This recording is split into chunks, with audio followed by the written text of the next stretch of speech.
যে সমস্ত ক্লাস 8-এর বন্ধুরা থার্ড সামেটিভ পরীক্ষায় বসতে চলেছো তাদের জন্য আজকের এই ভিডিওটা অত্যন্ত গুরুত্বপূর্ণ হতে চলেছে, কেননা এই ভিডিওর মাধ্যমে আজ আমি আলোচনা করতে চলেছি তোমাদের রাইটিং সাজেশন নিয়ে। তো চলো কথা না বাড়িয়ে শুরু করা যাক। তোমাদের কিন্তু রাইটিংয়ে কিন্তু থাকবে টোটাল 20 মার্কস। দেখো দুখানা কিন্তু রাইটিং আসবে, প্রত্যেকটাই কিন্তু 10 মার্ক করে থাকবে, টোটাল থাকবে 20। ঠিক আছে, এই যে রাইটিংয়ের মধ্যে তোমার প্যারাগ্রাফ থেকে আসবে, লেটার থেকে আসবে এবং স্টোরি থেকে আসবে। দেখো কোন কোন তোমার বিষয় থেকে আসবে সেটা তুমি জানতেই পারলে। এবার কোন কোন টপিকের উপরে সম্ভাব্য প্রশ্ন আসতে পারে চলো সেগুলি দেখে নেওয়া যাক। দেখো প্রথমে যেটা আলোচনা করব সেটা কিন্তু আমরা লেটার নিয়ে আলোচনা করব। ঠিক আছে, দেখো প্রথমে যে লেটারগুলি আসবে আমি এক এক করে সাজিয়েছি গুরুত্ব অনুযায়ী। দেখো, write a letter to your friend describing him the advantage of visiting a library regularly. দেখো লাইব্রেরি ভিজিটের যে তোমার যে অ্যাডভান্টেজ, সেই অ্যাডভান্টেজকে তোমার বর্ণনা করে তোমার ফ্রেন্ডকে চিঠি লিখতে বলা হয়েছে। নেক্সট দেখো একটা চিঠি কি সম্পর্কে না, তো মনে করো তোমার বন্ধু ফ্যামিলি থেকে, পরিজন থেকে বা তোমার ফ্রেন্ড থেকে মানে দূরে হোস্টেলে কোথায় আছে, সে নিজেকে কিন্তু একা বোধ করছে। দেখো তাকে দেখো সান্ত্বনা দিয়ে কিন্তু কি করতে হবে, একটা চিঠি কিন্তু দেওয়া হয়েছে সেকেন্ড চিঠিতে। ওকে, নেক্সট দেখো আছে একটা বন্ধুকে চিঠি লিখতে বলা হয়েছে এডুকেশনাল। দেখো কি বলা হয়েছে, অ্যান এডুকেশনাল এক্সকারশন সম্পর্কে, যেটা কিন্তু তুমি রিসেন্টলি স্কুল থেকে গিয়েছিলে। ওকে, নেক্সট দেখো বলা হয়েছে সামার ভ্যাকেশন কিভাবে কাটিয়েছো সেই সংক্রান্ত ঘটনা ডেসক্রাইব করে বন্ধুকে একটা চিঠি লিখতে বলা হয়েছে। নেক্সট দেখো কি বলা হয়েছে অ্যাডভান্টেজ অফ রিডিং হিস্ট্রি, ইতিহাস পড়ার যে তোমার সুবিধে সেই সুবিধাগুলো বর্ণনা করে বন্ধুকে চিঠি লিখতে বলা হয়েছে।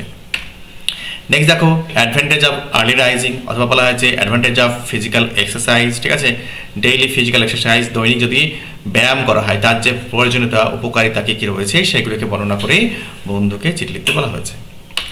নেক্সট দেখো কি বলা হয়েছে যে অনেক সময় চিঠি লিখতে বলা হয় কি না, তো তোমার বন্ধুকে এই বলে চিঠি লেখো যে তোমার বার্থডেতে, অর্থাৎ তোমার জন্মদিন উদযাপিত করতে যাচ্ছ, সেই জন্মদিনে তাকে ইনভাইট কর। অথবা বলা হয় কি এল্ডার সিস্টারের ম্যারেজ, কিংবা বলা হয় আঙ্কেলের বিয়ে। তো এই যে অনুষ্ঠান হচ্ছে, যে ফ্যামিলি প্রোগ্রাম হচ্ছে, সেই প্রোগ্রামে ইনভাইট করে একটা বন্ধুকে চিঠি লিখতে বলা হয়। এটা কিন্তু পরীক্ষায় খুবই দেয়। নেক্সট কি বলা হয়েছে, তোমার যে উদ্বেগ, ঠিক আছে, এই উদ্বেগকে জানিয়ে খবরের কাগজের সম্পাদককে একটা চিঠি লিখতে বলা হয়েছে কি সম্পর্কে, তো ম্যান হোল। দেখো রাস্তাঘাটে যখন তুমি চলো, যে ট্রেনের যে ম্যান হোলগুলো ওপেন থাকে সেই সংক্রান্ত একটা চিঠি সম্পাদককে লিখতে বলা হয়েছে। নেক্সট কি বলা হয়েছে, যে তুমি সাম্প্রতিককালে একটা বই রিড করেছো সেই সম্পর্কে তথ্য জানিয়ে বন্ধুকে একটা চিঠি। ওকে, নেক্সট দেখে নেবো স্টোরিজ, কোন কোন স্টোরিগুলো ওখানে দেয় গুরুত্বপূর্ণ সেগুলো আমরা এক এক করে দেখে নেব।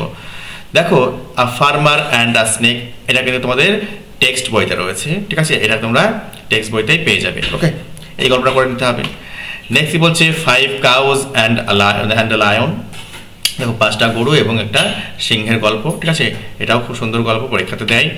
নেক্সট দেখো আ ফক্স অ্যান্ড আ গোট, এটা খুব পপুলার গল্প, তোমরা ছেলেবেলা থেকে হয়তো শুনে আসছো, এটাও পরীক্ষাতে খুব দেয়।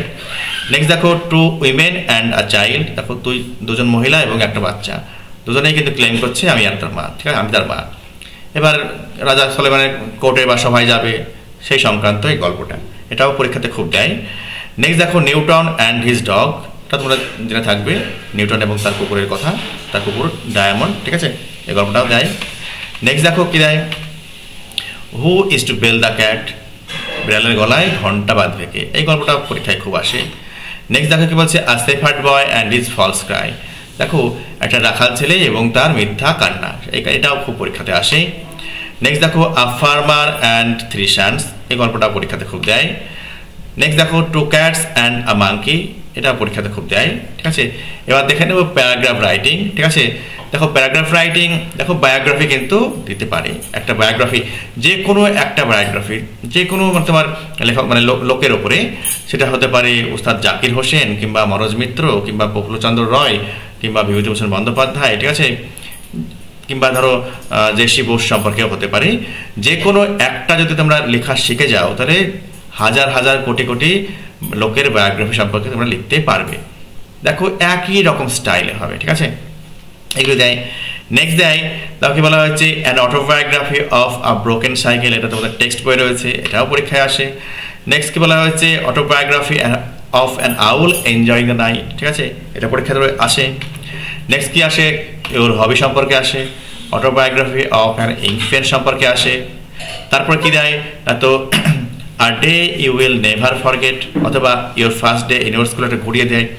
দেখো একটা স্মরণীয় দিন তোমার জীবনে, এটা হতে পারে, কিংবা তোমার প্রথম যে দিন স্কুলে, এটা পরীক্ষাতে খুবই দেয়, একটু ঘুরিয়ে যে কোনো একটা লিখলেই হবে, টপিকটা একই, কোশ্চেনটা ঘুরিয়ে দেয়।